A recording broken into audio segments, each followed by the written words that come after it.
Hi, it's Chris Titley here. As part of the Sub 11 podcast, I'm joined by James Fielding, founder and managing director of Audeara. James, thanks so much for being part of the episode. Always a pleasure, mate. Love to talk to you. James, Audeara, can you go back to the early days to give the listeners a bit of an understanding about what the business does and how it all began?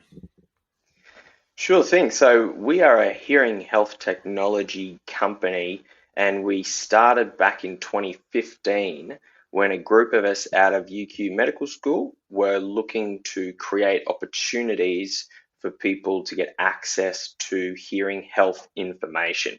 The original problem in the problem set was people were taking too long to get a hearing test, and it was impacting their quality of life, and it was resulting in them reaching the medical system far too late. And so we thought, let's take a set of headphones, put a hearing test in them, then you can ship the headphones to people, problem solved. And that was an interesting piece of technology. Like most companies that are looking to solve a problem, we found a nice technical solution. But it turns out the problem when it comes to hearing health is people wait too long because it's not on their radar and they're not thinking about it actively. So once we had a set of headphones that could tell you what your hearing was like, we transitioned to actually making that a valuable, useful, and engaging solution by changing the way your music sounds based on your hearing profile, so you can understand the impact of the shift in hearing to your experience. So instead of sitting down, doing the beeps and looking at a graph on a screen that doesn't mean an awful lot to you, we shifted the premise that you sit down, you put the headphones on, we understand what you can hear from these headphones, and then we change the sound so it matches your unique hearing profile and essentially restores a world-class listening experience, whatever your hearing ability is. And part of that for us was to go all the way from 10-year-olds that have never thought about it before to people in their 70s with a cochlear implant who'd given up on music. We set about creating solutions that will give you an incredible entertainment experience no matter what your hearing ability is. And that transitioned us from 2015, 16, 17 when we launched our Kickstarter campaign, March 1st, 2017. And we sold 100 grand in the first day, and then we got really rocking and rolling and ended up doing about 500 grand over the 30 days. And then all hell broke loose because we then had to create a company that could ship product to 60 countries around the world.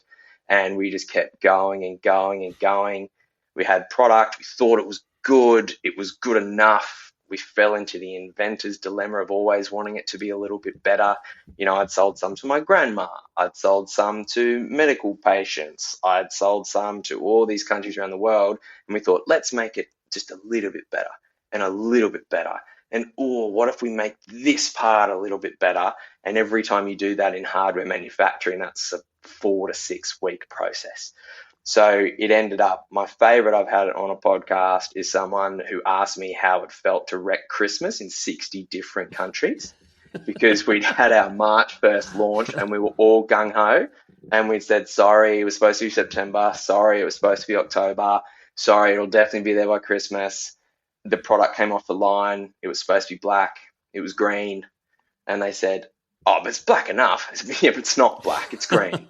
And so we had to do it again, and you do it again, and you do it again. And we ended up shipping March 1st, 2018. So we wrecked Christmas, then we wrecked Chinese New Year, then we wrecked Valentine's Day. And then we made a lot of people really happy. And we shipped to 60 different countries. And most importantly, we got on the radar of the health industry in Australia.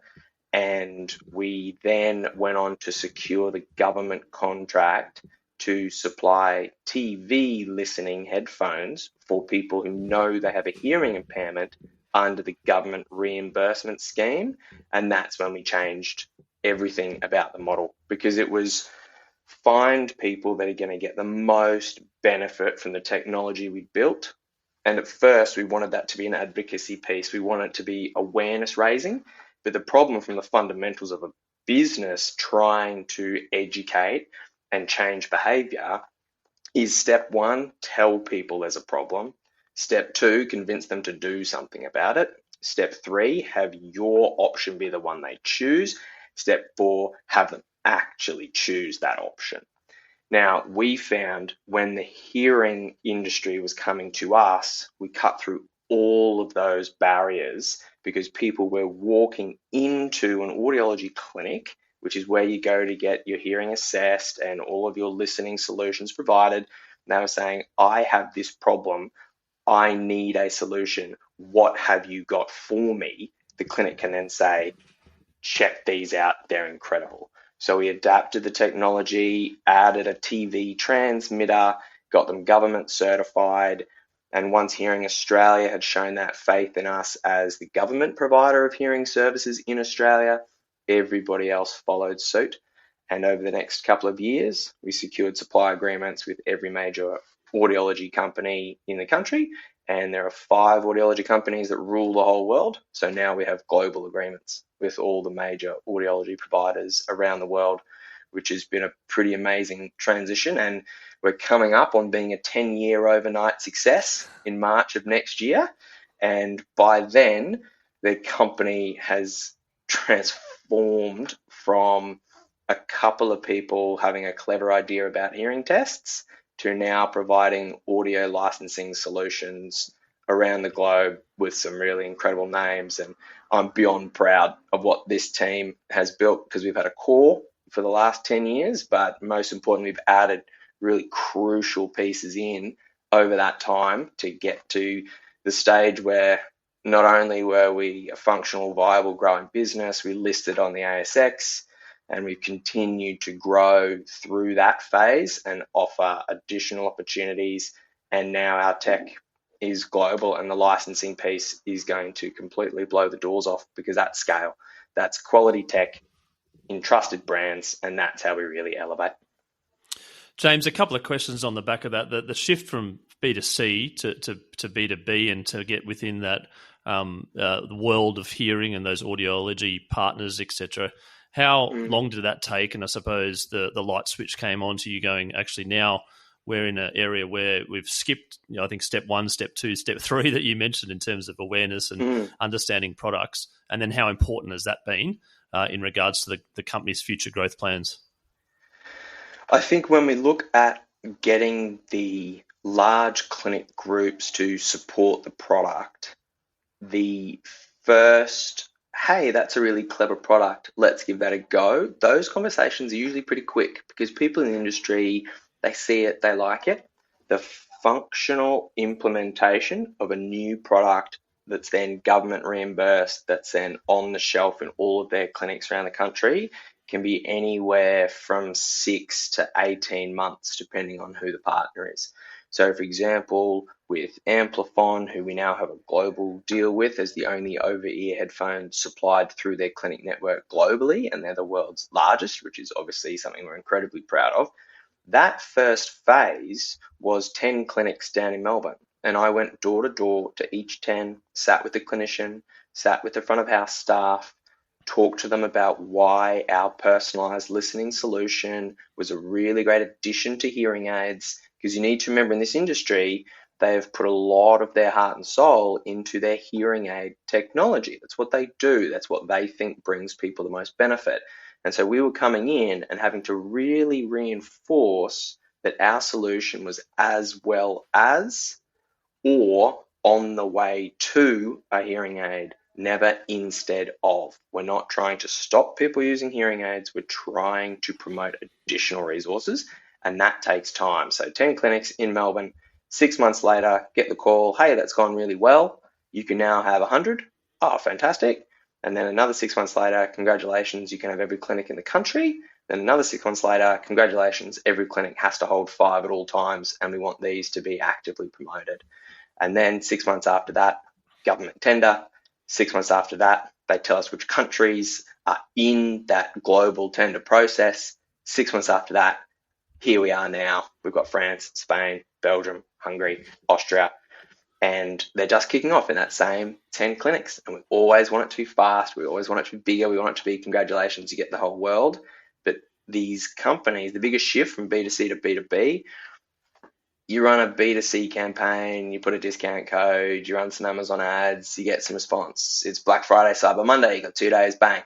B2B, they have a strategic plan, they have a strategic rollout. These are multinational, multi-billion-dollar enterprises that see us as valuable, which is amazing.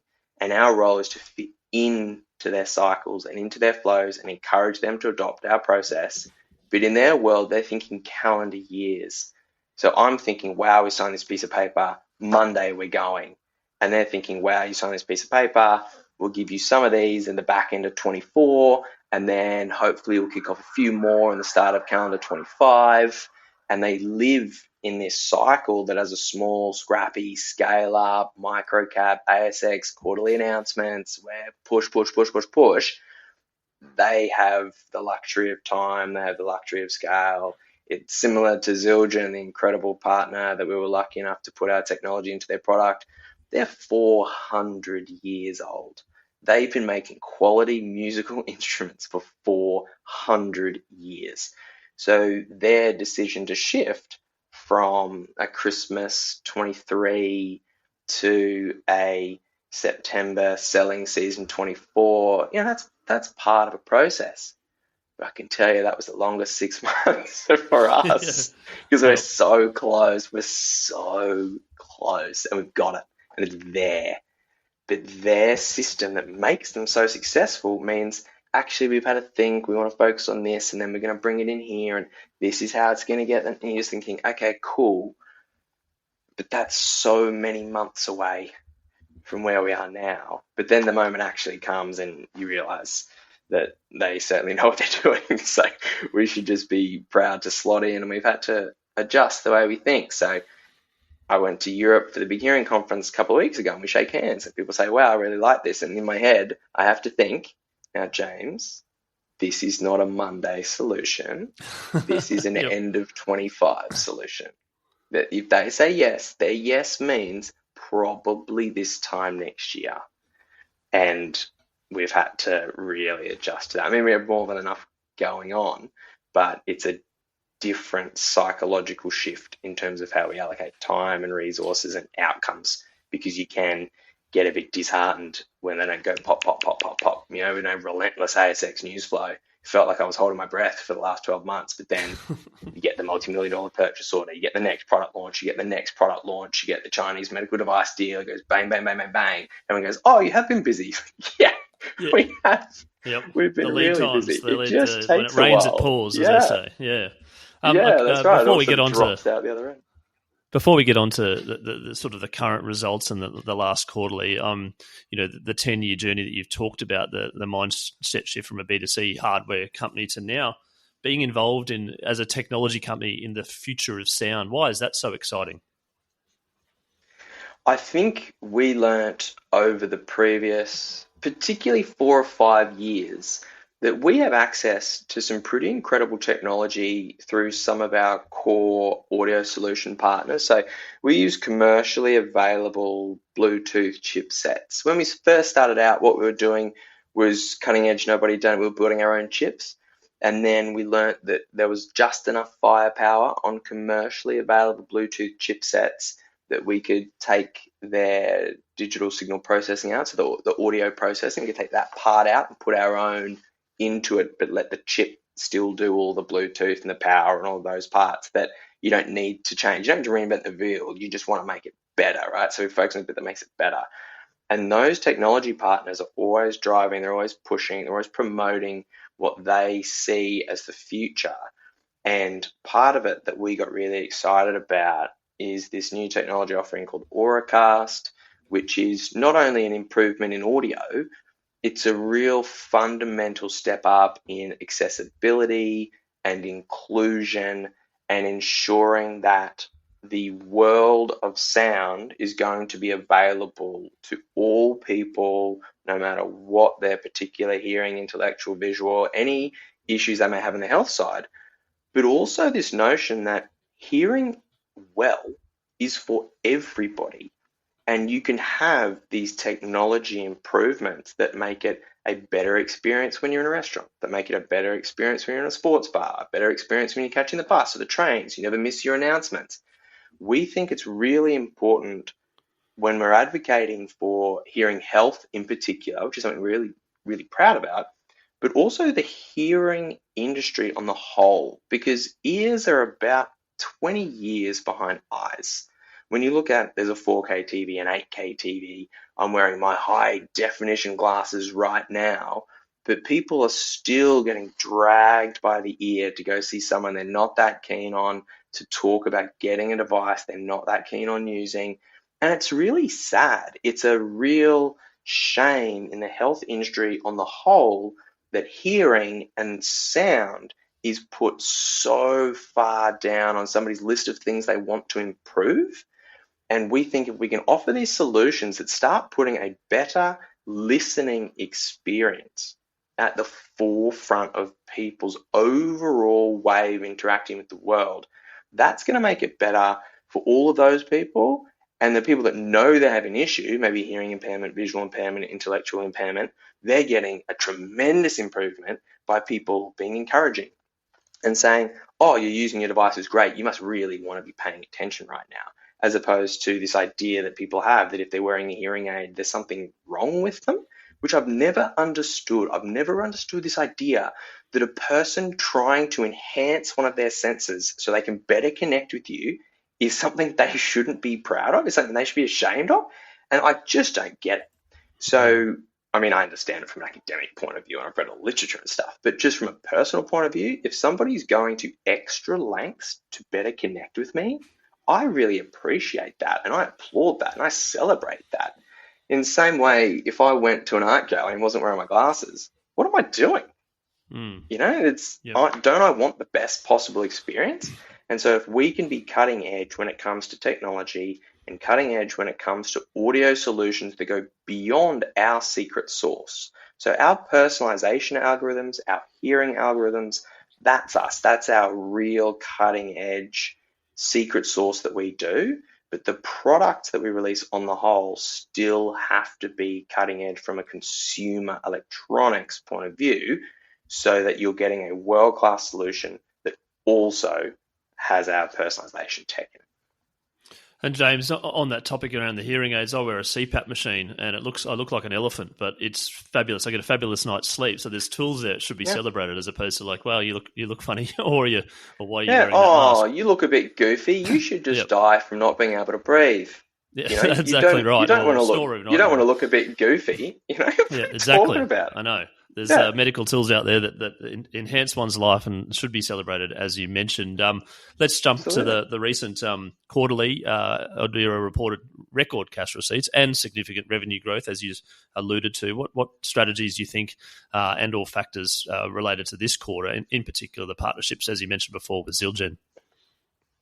Yeah, the biggest shift we've had is the introduction of our AUA technology business unit, which is us celebrating our technology and our capability and putting that technology into third-party brands.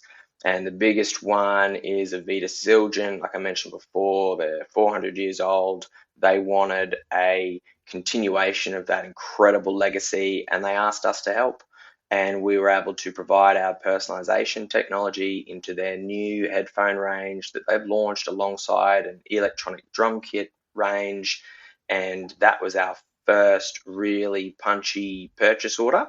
And the revenue recognition from our business model is when we ship those products. So it was a $2.1 million purchase order. We had 1.1 shipped before the end of the financial year, which means $1 million shipped after in that first quarter, which we got to celebrate in these most recent quarterly results.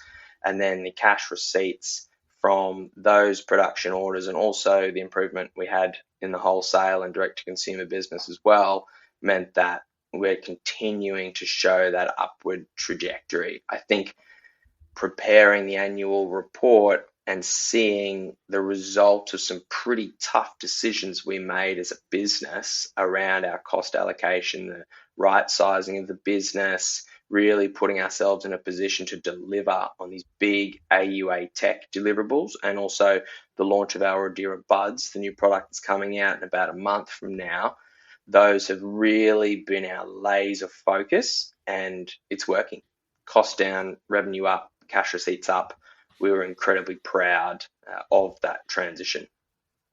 And James, you talked about being global, and it's a global problem. In regards to your expansion into Asia, could you share a little bit more about the partnership with EastTech?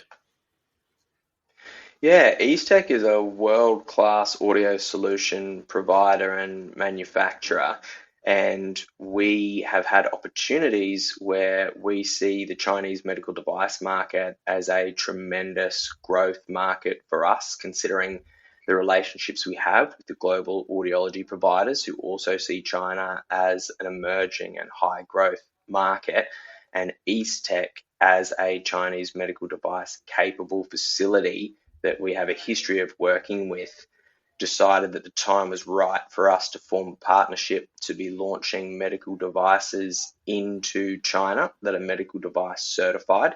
And due to the nature of that relationship, from our point of view, it's a technology and licensing solutions play, and then EastTech will be the official manufacturer.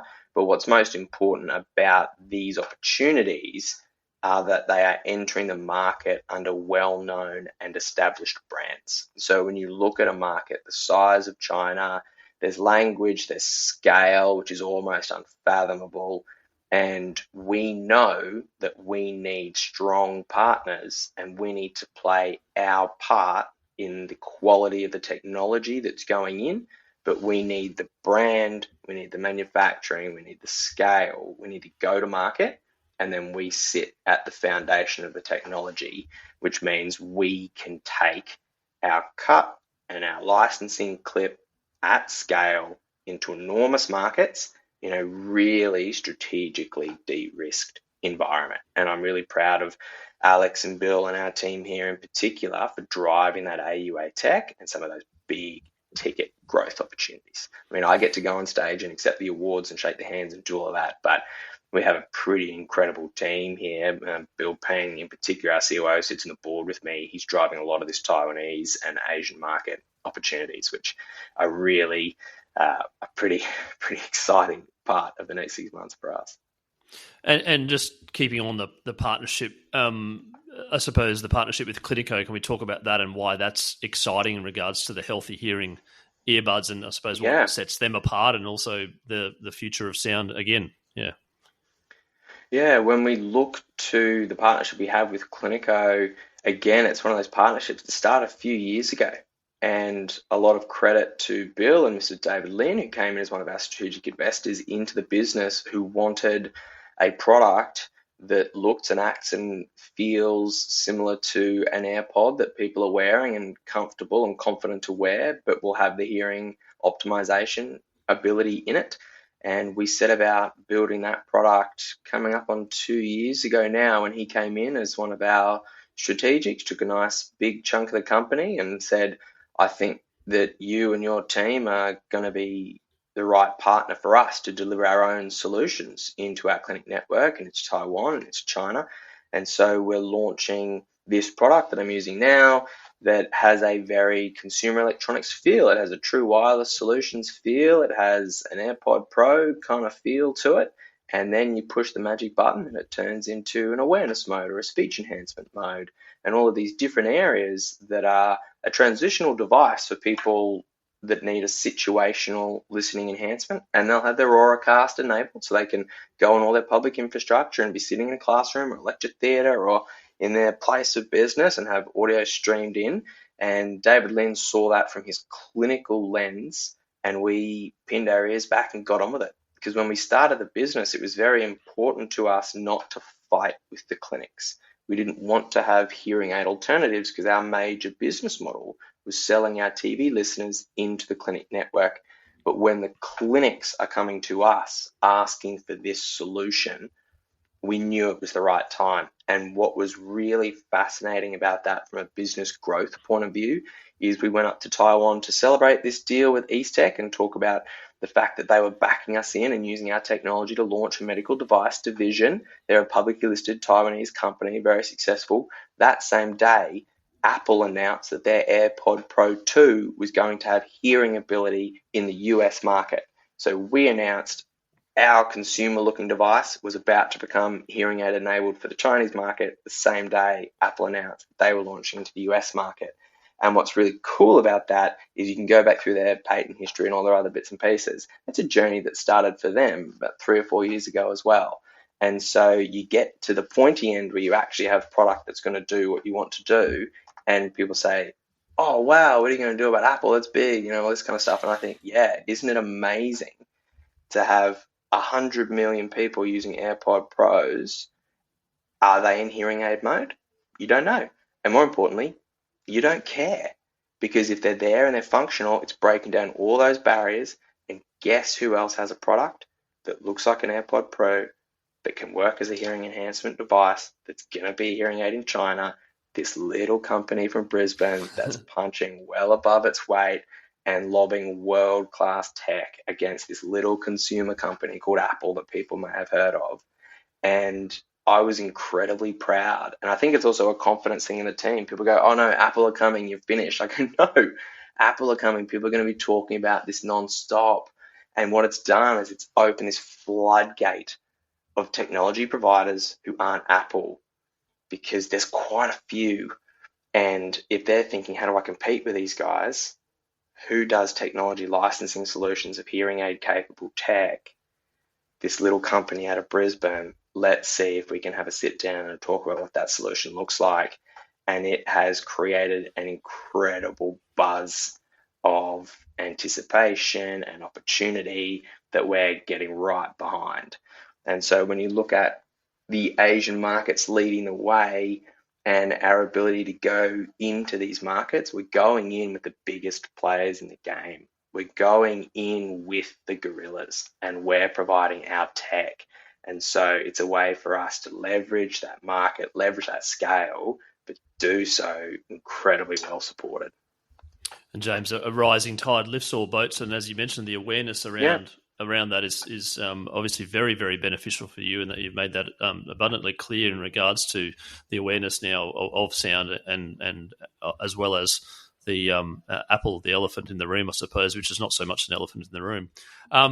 Just on your balance sheet, you mentioned about growth. It must be hard as a CEO. A couple of years ago, we had this growth at all costs sort of mentality in and amongst technology companies, but you did mention that you've right-sized the business. Can you talk about that fine balance between growth at all costs versus capital efficiency, and how you're going on that front? Yeah, it was a very big and at times pretty painful transition, especially the listed environment that we came into was a growth at all cost, as you said, and then it became growth at appropriate cost, then growth at no cost, and then cash is the only thing that matters. And that was a big 2-year cycle for us.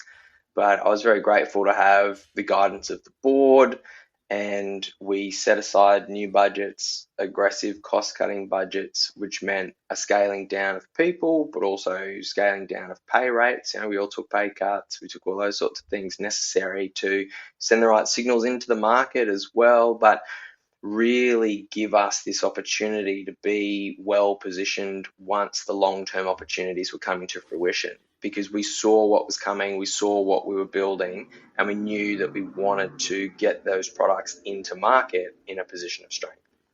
So yes, it was a pretty tough period. We had to make some tough calls as a board, and we had to do all of that. But when we got out the other side, where we are now, we're looking at it and thinking, okay, I think we feel pretty strong now. I think we can look to growth again as appropriate.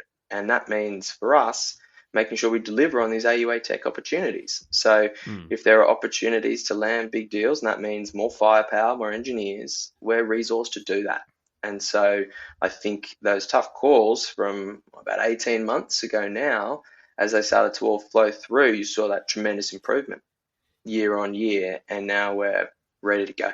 And James, it's obviously pretty tough to talk about the future when you're a public company, but what should shareholders be looking out for in the medium term? I think when we look to the opportunities that are ahead of us, you're looking for some of those real step change outcomes, like the launch of new product ranges, the purchase orders received from our big partners in the hearing aid land, as well as repeat purchase orders from our AUA tech solutions like Zildjian and Clinico.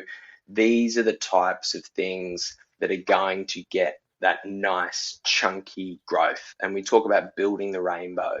And at the core, at the bottom of our revenue chart that we talk about is our Australian wholesale, and that's looking really good. And then you launch new products into this industry, you get a nice kick, you get a nice refreshed energy into the space, a bit more awareness. People are always interested in the latest, the greatest, what can they be doing, what are they stocking. So Australian wholesale is looking really good for the year ahead. And then you add the international wholesale, which is the Clinico. So we had the 570 grand PO drop a few weeks ago, so that's there.